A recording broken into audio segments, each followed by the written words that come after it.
Comrades, welcome back to Figuring Out by Jay. Comrades చాలా మంది నాకు డిఎంస్ చేసేది, చాలా మంది నన్ను కలిసినప్పుడు అడిగేది ఏంటి అంటే, అన్న నీ వీడియో చూస్తున్నా మస్తు మోటివేట్ అవుతున్నా కానీ ఏది కూడా కన్సిస్టెంట్ గా చేయలేకపోతున్నా.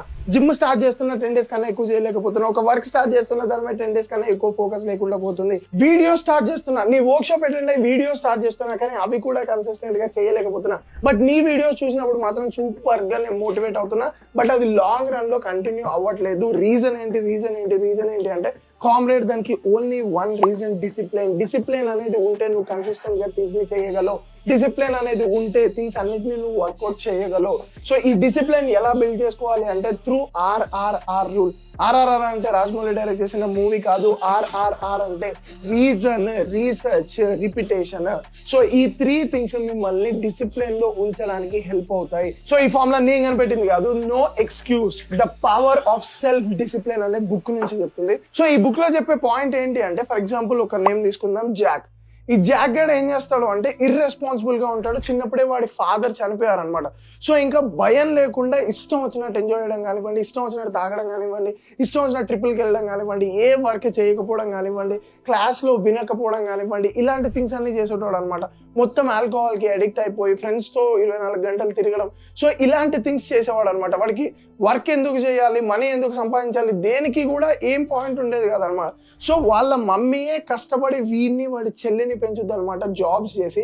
అండ్ వీళ్ళ మమ్మీకి ప్రతిసారి ఈ టెన్షన్ ఉంటుంది, వీడు ఏమైపోతాడు, చెల్లి ఏమైపోతుంది, వీడు ఏమైపోతాడు, చెల్లి ఏమైపోతుంది అని. సో ఆ టెన్షన్ తోటే ఒకసారి హాస్పిటలైజ్ అయితే అవుతుంది అనమాట. సో హాస్పిటలైజ్ అయిన కొద్ది రోజులకే వాళ్ళ మమ్మీ అయితే చనిపోతుంది. అండ్ లాస్ట్ లో వాళ్ళ మమ్మీ చనిపోయేటప్పుడు ఈ జాక్ గడ్ తో మాట్లాడే మాటలు ఏంటి అంటే, ఇప్పటి వరకు నువ్వేం చేసావో అది పక్కన పెట్టు, కానీ చెల్లిని మాత్రం చాలా జాగ్రత్తగా చూసుకో.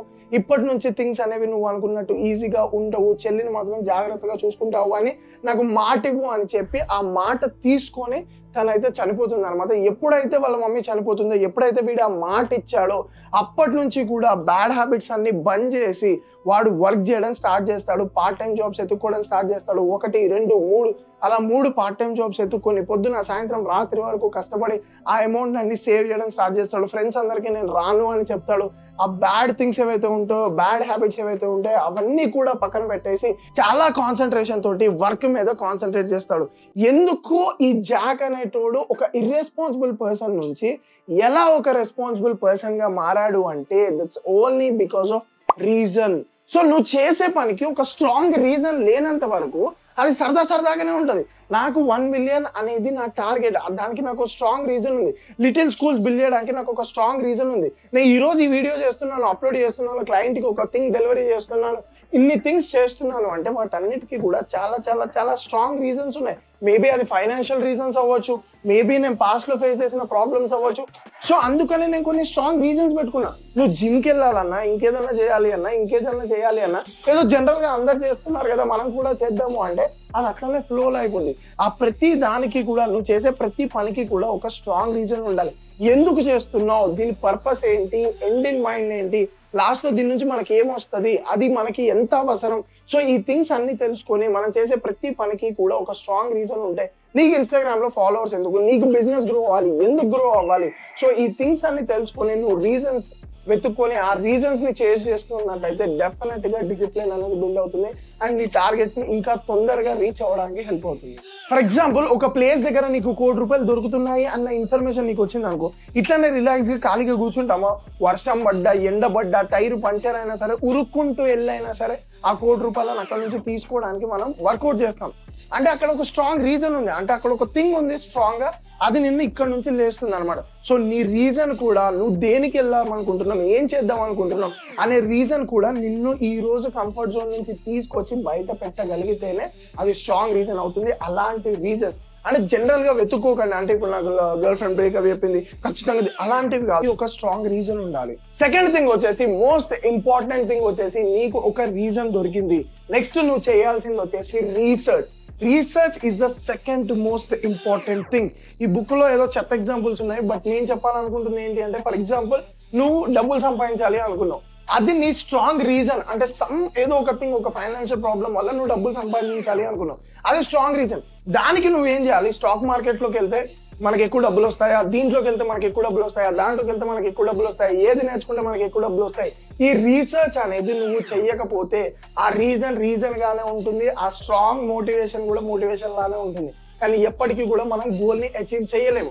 సో మనకి రీజన్ దొరికింది, డెస్టినేషన్ దొరికింది, ఎటు సైడ్ వెళ్ళి ఆ డెస్టినేషన్ కి రీచ్ అవ్వాలో అనే రీసెర్చ్ కూడా ఉండాలి. నువ్వు ఒక షూ స్టార్ట్అప్ స్టార్ట్ చేద్దాం అనుకుంటున్నావు, షూస్ ఎక్కడ దొరుకుతాయి, ఏం చెయ్యాలి, వాటిని ఎక్కడి నుంచి తెచ్చుకోవాలి, వాటిని బ్రాండింగ్ ఎట్లా చేయాలి, మార్కెటింగ్ ఎట్లా చేయాలి, వాటిని వెబ్సైట్లో ఎలా సెల్ చేయాలి. సో ఇలా నువ్వు ఏదనుకున్నా సరే ఆ రీజన్ కి తగ్గట్టు నువ్వు రీసెర్చ్ చేయగలిగితేనే ఈ థింగ్ అనేది వర్కౌట్ అవుతుంది. సో ఫస్ట్ వచ్చేసి రీజన్, దానికి తగ్గట్టు రీసెర్చ్ చేస్తాము. నెక్స్ట్ థింగ్ వచ్చేసి రిపిటేషన్.